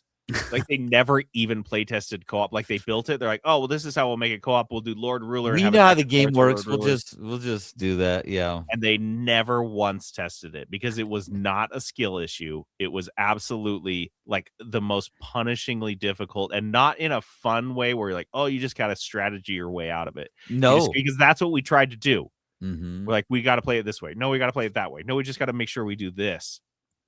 None of those things worked. And we would have runs that were like, we thought were going well. We're like, oh, this is going well. Like, we've got a chance. And then within 3 card pulls, like the Lord Ruler's turn, over. Game over. Because Game's over. You have a 30. Okay, so just to put direct numbers to this, your health bar starts at 36. There is a chance that within 3 turns, the Lord Ruler can do 18 damage. And then what happens? Then the next turn, you might do another 5. So you can half your damage in 3 turns. And it's like, it's a deck builder. You guys have played deck builders. 3 turns is not that many. Mm-mm. Sometimes like you buy a turn, and that's every turn. Peterson has to draw a Lord Ruler card. Then I have to draw a Lord Ruler card. And when we tried to modify it the first time, we halved that. So I would draw one, and then Peterson would go, and then we both play our turn, then we draw one, then we both play a turn, then we draw one. And that made it too easy. Which made it very clear this game had not been balanced properly. And it was just a matter of, and we found some mods online that kind of reflected what we were talking about. We felt justified because we finally got the internet, and we were like, we felt vindicated, I guess, because people, the online comments were like, yes, it is punishingly difficult. And people are very clever, right? They had good suggestions for making it enjoyable. We don't want it to be easy. We just want it to be enjoyable, right? Yes. Yeah. And beatable. Like the problem is you can't even see, like we played Fate of the Fellowship, which we'll review later. And it was very hard, but we could see how you could win. It was like, oh, we could have done this. We could have done that. This one, every time we lost, it was like, what the fuck? That seemed like unfair. I don't even think we could have done anything differently. Yes. And that's not a well-designed game. So that one was struggling. And the other thing that sucked was like one of the cruxes of the game was the crazy magic metal from Mistborn, which is called Atium, which is very rare and it's very expensive and all of this. And as accordingly in the game, it's similarly very rare and it's hard to build up, but it's also required to beat the game. And there's some really cool Atium cards, but we never had time. We would get murdered before we could get that cooking. Yeah. And so I had to wonder is if and how thick does your because you see you have this training track I told you guys about, and at no point did we ever get even close to the end of the training track. Mm-mm. And I had to wonder is if you're playing in a competitive game, if you because if you got to the end of the training track, you would have a good deck. You'd have a good stack, you'd have a card like a spread of cards, and it'd be like a lot of fun. But because it was so punishing, we never even got 3/4 of the way down the deck. And I think the last nit is kind of just what you talked about. It just seems underbaked. Like the instruction manual is so short and not short in like a concise way, but short in like, we didn't think about we didn't test things. We didn't have feedback from people that might have tried it. We just like you figure this out or you're stupid, and that's how it felt. It was, and it was evidenced by the fact that the instruction manual, more so than literally any other game we played at SaltCon, was tattered to rags because clearly everyone had had the same falling experience. apart to where like the pages were like not connected, and so you're like, wait, where does this go? You're like putting it back Yeah. together to use it. Yeah, exactly. It was so those are my nits. Do you have some? Yeah, I think my nits were the same. Just it felt too difficult. Also, I wanted more Mistborn characters because there are more. Like it only had Vin, if you know the books, Vin Kelsier. It had Shan, who is like who? Yeah, she's like in the first book, and spoiler, Vin kills her like pretty early, pretty easily too. Shan Alariel, and then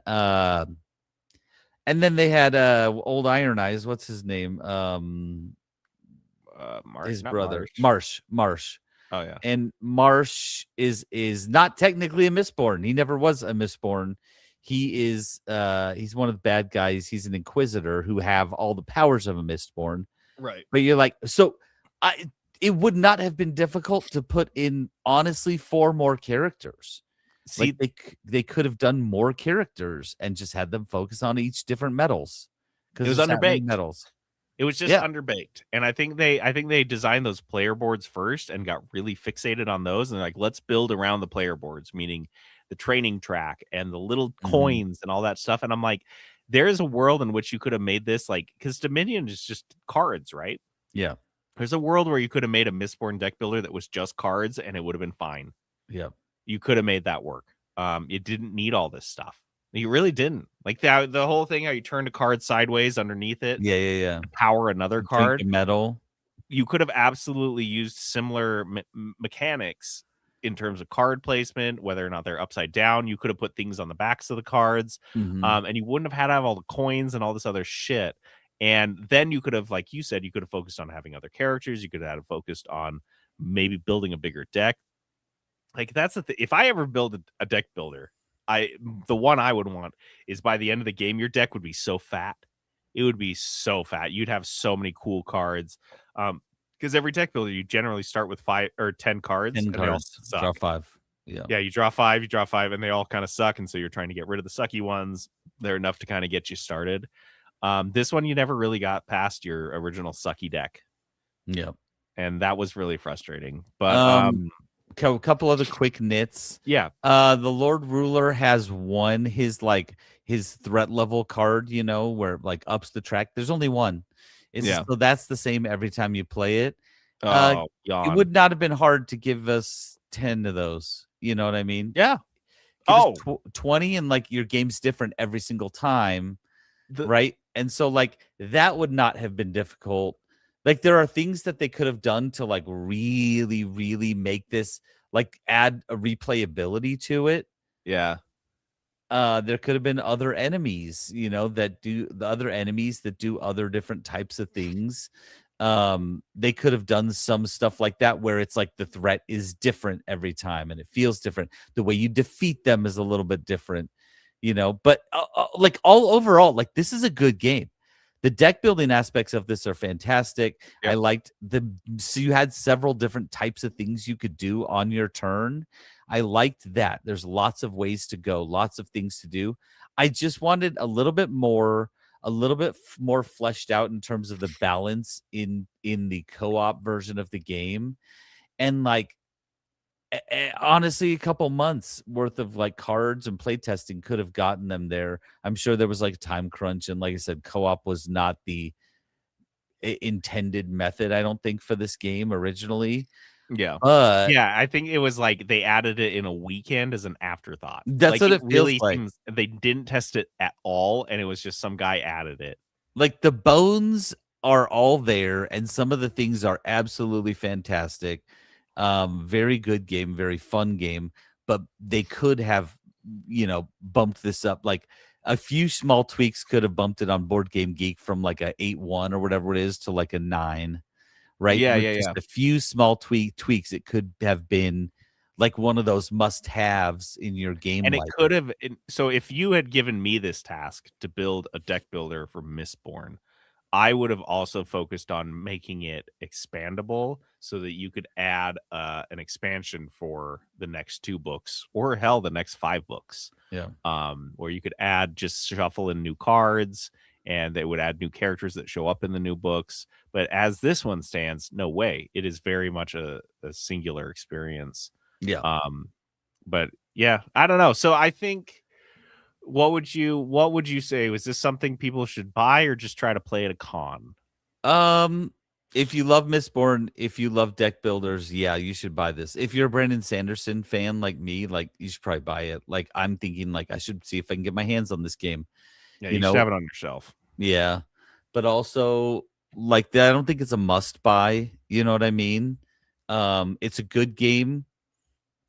I enjoyed my time with it. I wasn't like the only thing I was mad about was the balance issue, but Yeah. like the game itself is so good. That Like was what was so it's frustrating, is we love the game so much, but it was like, oh, like the deck building aspects of it were exactly what I wanted.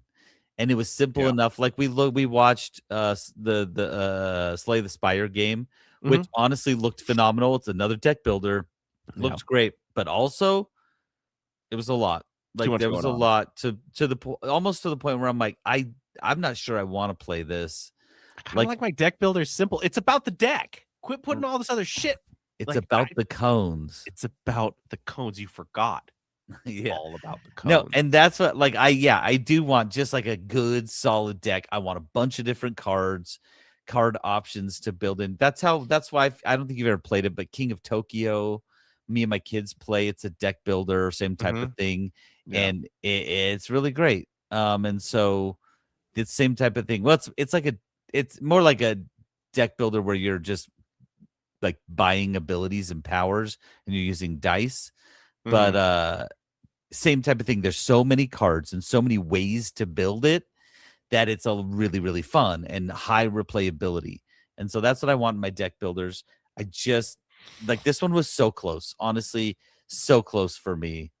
And again, I super enjoyed it. I'm not saying I didn't enjoy it. It was just like so close. I just wanted close that to greatness. just get me right up over the top, you know? Close to greatness. Mm-hmm. Almost had it, you guys. You almost had it. Mm-hmm. So yeah, that's the Mistborn deck builder. Like Peterson said, if you're a Sanderson fan, check this one out. And it's cheap.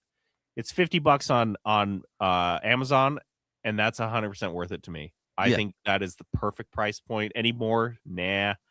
But like yeah, Slay the Spire is like $100. Yeah, no, like, and like, the pieces are great. The design is great. Yeah, it's a cool game, and it's definitely worth $50 if you're a huge Sanderson fan. Dice of Destiny. All right, Dice of Destiny is this game we play at the end of every episode. We let some dice rolls pick what game we're going to play. They pick a genre, a price, and the player. And I rolled a horror a few weeks ago, and for $20, I picked a new indie darling called Mina the Hollower. Mina. I played it about 4 hours probably at this point. And so I'm pretty into it. But I definitely don't think I played it enough to give a full review. But that said, so I do want to kind of give maybe like a first impression rose right now, and then we're gonna have Peterson roll another game so we can kind of keep things travel. I need to get a Steam Deck. You know what? Crave Cookies Cookies is gonna buy me a Steam Deck. That's what's gonna happen here. They're gonna sponsor my Steam Deck. I'll put a Crave sticker on it. We'll call it a day. Yeah.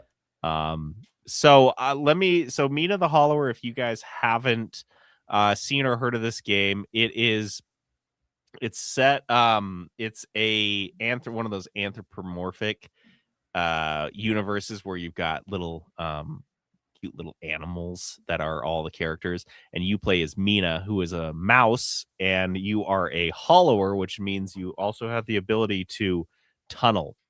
And so that makes it adds a unique type of gameplay where you can jump and land, or you can jump and press jump again, and you end up tunneling down. And at that point, it's really fast, and you can just kind of zoot around, and then you come up somewhere else. Let me ask you, is that hard to do? Like, it's is incredibly it hard. It's okay.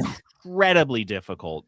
They pitch it as like, oh, this is a fun, quirky thing, and it is, and it's fun. It's definitely unique, but Jesus Christ, it is so challenging. And it's so funny because that was when I was watching the videos. I'm like, I love this, but also it seems like it'd be one of those things that's like hard to remember that you like. Yes, bro, I'll get into that. Okay. One of the things that I realized about this game after playing it and looking it up was that it's a top down, and it's like pixel graphics kind of a deal. Looks very old school, but they're not trying to make it like an SNES or a Nintendo or whatever game. It's supposed to emulate a Game Boy game. It's supposed to feel like a Game Boy game, like a Game Boy. Which like once I caught that, I was Game like, Boy, the OG. I was like, okay, so this fits. Actually, it makes a lot of sense. But they also baked in a lot of the challenges and the difficulties of playing a Game Boy game. For example, your weapon only hits in the cardinal directions: up, down, left, right. Okay. And so there's no angles, but a lot of the enemies attack at angles, and you can move at angles. So it doesn't. Okay. It's very annoying. That I still haven't gotten used to. Like you mentioned, the hollowing, the digging aspect, because like you use that to jump farther essentially. So you're standing at a ledge and it's 2 pixels across. You have to jump up, tunnel down, and then use your little like out or merge out of the tunnel to cross the gap. Another challenging thing. Also, most of the enemies that you fight, that's what you should be doing, is tunneling around their back and hitting them or whatever. But that's I don't want to get ahead of myself. So that's kind of the gameplay. The setting is this world where you are Mina, who has invented this crazy technology 10 years ago in this city, and it powered the city and everyone was happy about it, and you just fucked off because you're like, cool, I got other stuff to do. You come back 10 years later, the technology's all messed up, everyone's happy to see you because the technology's all messed up. They're like, God, Mina, I hope you can fix this. And you're like, I'm working on it. And so that's the setting. It's got very JRPG feel vibe to it. There's like the main city hub, and then you go outside of the city and there's like places that you fight. It's got a bit of a Metroidvania feel, where you kind of go to these areas that you can't access now, but you can come back and access them later. And then there's tons of characters to talk to, tons of NPCs. They give you kind of you don't have to, but you can, to give you a little bit of context of the world, which is really cool. Like it's I don't want to say steampunk. Yeah, it's actually kind of steampunky. Yeah, I think it's kind of steampunky because it's like technology in a fantasy world setting. Yeah. Okay. And like I said, you've got to jump, you've got to dig, you've got your weapon, and you choose a weapon at the beginning of the game, and you can either have like a chain thing that throws out or a little dagger. It's basically short, medium, long on your hit. I chose long. I thought it'd be easier. In hindsight, I wish I hadn't. And apparently later in the game, I can switch my weapon, but not yet. I haven't found that yet. Oh. And so the gameplay is fine. The sound design is wonderful. The story's fun. The character's great. The writing is fantastic. And having said all of that, I fucking hate this game. I don't think it's a bad game, but I fucking hate it. I have been so annoyed. Oh my gosh. Frustrated playing this game because it is so punishingly difficult. Really? And the only answer is just get good. It's like, and maybe because I didn't play enough Hollow Knight, I didn't get that. I maybe I would have been frustrated with Hollow Knight too, but Hollow Knight I did play and I was like, no, I get that it's hard and it's fine, but I feel like this isn't hard because it's hard and they wanted a hard game. I feel like it's hard because of the game design decisions they made. Oh my Like gosh. I said, hitting only in cardinal directions, it makes it very hard. That does seem like a weird choice for a top-down type of game. And immediately it becomes hard immediately. There's no ramp up. It is hard right away. And so there's like a flying enemy, right? So you have to jump and hit it in the air. So it's jump, direction, and hit it. And again, only cardinal directions, although the thing flies in all directions, and your jump is slow. Another fun one. And so it hits you all the time. You only have 4 hits and then you die. And the best part is if you die, you lose all your shit. And so then you have to go back to that same area. Again, this is like Hollow Knight. This is a lot of like these Souls games.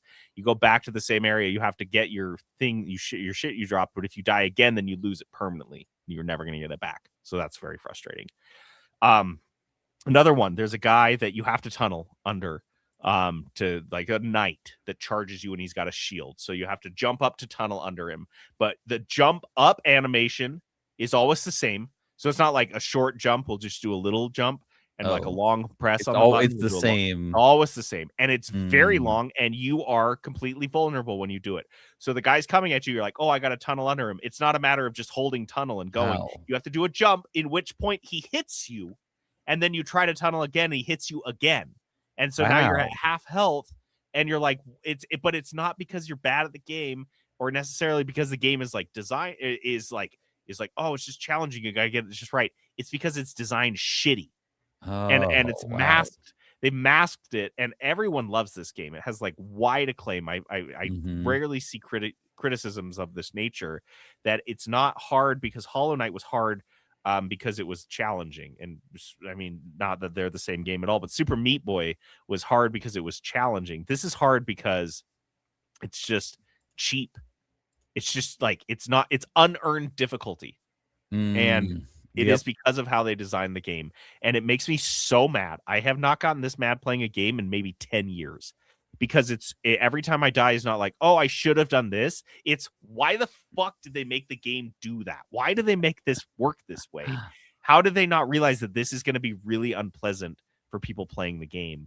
That every time they have to do the main thing, the main ability, which is the jump and tunnel, that they're exposed for a full second for anything to hit them. And again, they make the difficulty so crazy hard that it's just not fun.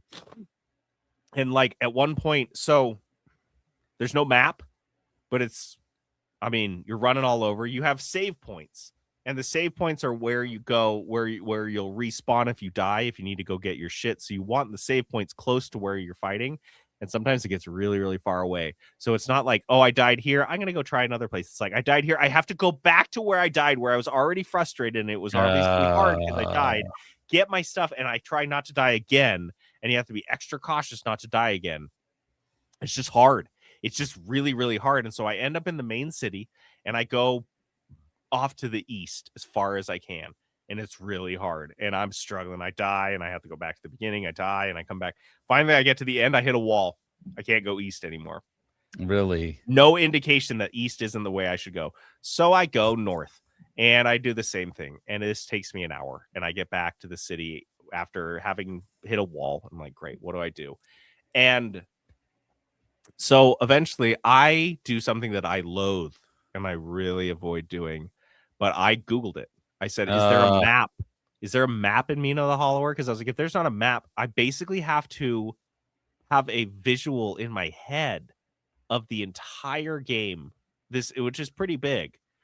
And I was like, that's not fun at all to me either. And they're like, yeah, there's a map, and this is how you get it. Dude, it was in the city. I missed breaking a single box. No. And I was like, oh, well, maybe if I'd gone here first, the map would reveal, oh, you're not supposed to go east. You're not supposed to go north. You're supposed to do this. So I go to get the map, which is, I guess, what I should have done first. Pearson, it was just as challenging. It was just as hard and punishing as the east and the north route. So I get halfway to the map, and that's where I had to pause it, and that's where I left off. And I don't really want to go back and play it again, not because it's not necessarily fun. Like I said, I love the aesthetic of it. I love the vibe of the game. When I'm in the city, running around, talking to people, solving puzzles, I'm loving it. But when I get out and fight the enemies, it's like the difficulty is like twice as hard as it should be. And the other thing is like, I don't want to toot my own horn, but I'm pretty good at video games. Yeah. I played a lot of video games of a lot of different types. I have good hand-eye coordination. I can do challenging video games. I can do these really punishing ones, and this one is borderline too hard for me, which That makes me wonder sucks. who is the fucking audience? Because it's so Somebody, they love quirky it. and cute and fun, and it's just like, but it's like, then it's like so punishingly difficult. I can't even think who I would recommend this to. I can't think of. I wouldn't recommend you to play it. Any of our listeners I know that play kind of So harder games, crazy. I don't think it's just so hard. And it's, again, not because it's a challenge game, but because they made decisions in the design phase to make it. Because even just even having diagonal attacks would make this a completely different game. Would make a totally different experience. But they're like, it's got to be like Game Boy, so it's up, down, left, right. It's got to be like Game Boy. I'm like, cool. Then make it. Why don't we make the enemies attack more in like a way where they have like predictable movements? It's like, nah, we're not going to do that. We're gonna make the enemies do whatever they want. They can attack diagonally, but you're just stuck. So, like, kind of disappointing. I'm gonna go on this trip. Calm down a little bit, take a week, get some space between me and Mina, because the other thing that always bugs me is when games like this are so popular. Like, I think of It Takes Two and how mad that made me, and I was like, am I missing something? And I want to make sure I'm not missing something with this game before I completely decry it. But at this point, like, I don't, and that's the other thing is I was like, okay, maybe you need to grind, because the currency you collect is bones. And so I was like, you spend the bones to increase your health and your damage. And I was like, okay, well, maybe I just need more bones. And you can grind them. You can just keep going back to areas and grinding bones. And I'm like, okay, well, I'll get my health up. I've gotten my health and my attack up like 3 or 4 times, and it honestly doesn't feel any different. It takes like that knight I told you, he like darts around, kind of like the knights in Undermine. He darts, Yeah. And they're hard enough in Undermine, and you can't jump over him. You have to tunnel under him, but you still have a jump, so you still end up jumping. So it's like, if you add the tunneling, just make it tunnel so you can just go down. The fact that you have to do this skill shot tunnel is just asinine, but you have to hit him like 6 or 7 times in the back because he has a shield. And so you have to, and you hit slow, your character moves slow, everything's kind of jank because, again, they really nailed the Game Boy aesthetic.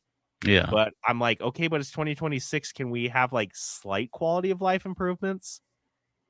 I don't know. This would have been a killer on Game Boy. I would have played this into the ground as a kid. I would have learned how to be good at it. Now, as an adult, I'm just annoyed with it. I'm just irritated the whole time I play it.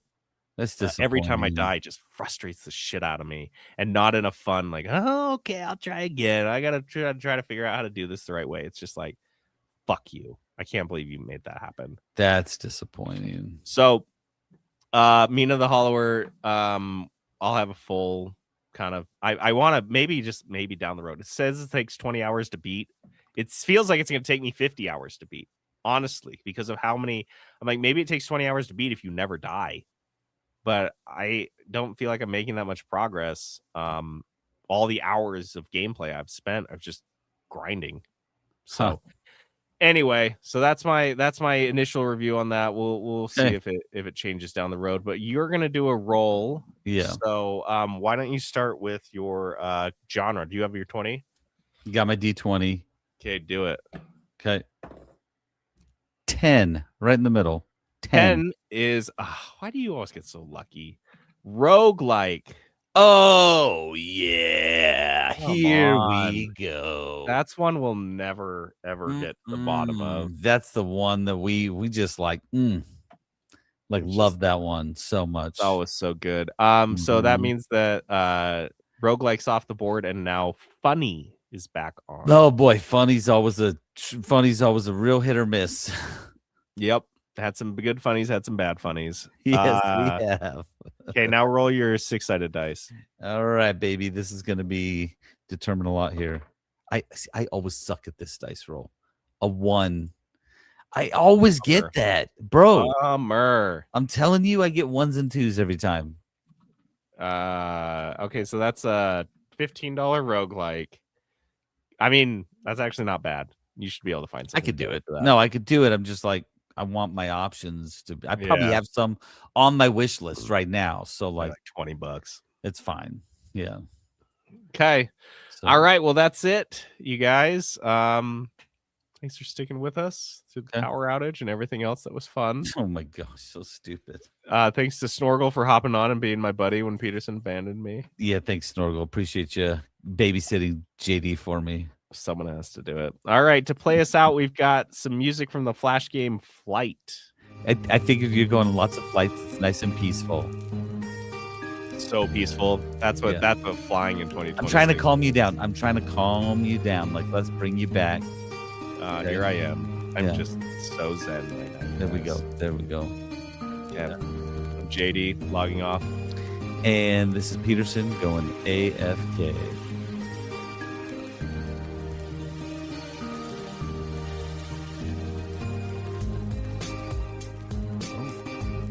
This got to be really nice.